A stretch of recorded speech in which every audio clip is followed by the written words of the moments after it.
Saints, I hope that you're doing well and are enjoying this gorgeous day and also your Bible reading.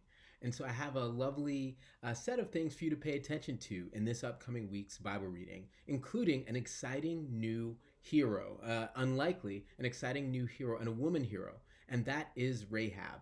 If you are with us at this point, no judgment if you're not, but if you're with us right now, then today you're beginning to read the book of Joshua. And as the book of Joshua takes us, as we see the passage of leadership from Moses to Joshua, we very soon meet Rahab. And so I look forward to having you read about Rahab and learning a little bit more about her. She's pretty remarkable. And what's really neat about her is that the lore about her is actually quite substantial. A couple things looking ahead is that Rahab is someone who finds her way, at least according to the Gospel of Matthew, into Jesus' genealogy. So she's an ancestor of Jesus, which is pretty exciting. Another neat thing about Rahab is that she's lifted up as someone who wasn't of the people of Israel, but nonetheless, by their faith, managed to sort of will her way into being one of God's chosen people, and a very important one. And then an interesting biblical fact is that in Hebrew Midrash, there were sort of four women who were considered the four most beautiful who ever lived. One was Sarah, the wife of Abraham. We've heard some stories about that. The second was Rahab. The third is Abigail, who we'll hear about. Now, she was one of the wives of David.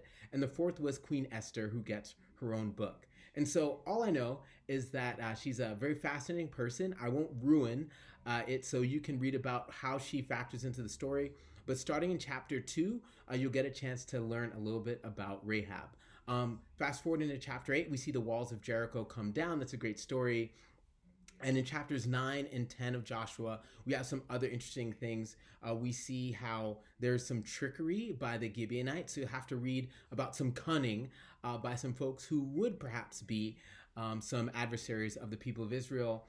And we have some interesting solar events in chapter 10. After that, this is a lighter week. Feel free to skim a little bit because there's a lot about who has this territory and who has that territory. If you're really good at maps and have a great sense of direction and know your Near East geography really well, dive into that. I actually find it fairly interesting, having been to the Holy Land. But nonetheless, many of those chapters just talk about which tribe got which land. In chapter 22, which we'll be getting to towards the end of this week, there's a really neat story about east of the Jordan. And so I hope you'll read that. And it says interesting things about what it means to have long-term covenants with other people. And then unfortunately in chapter 24, we have the end of an era with a couple important leaders dying.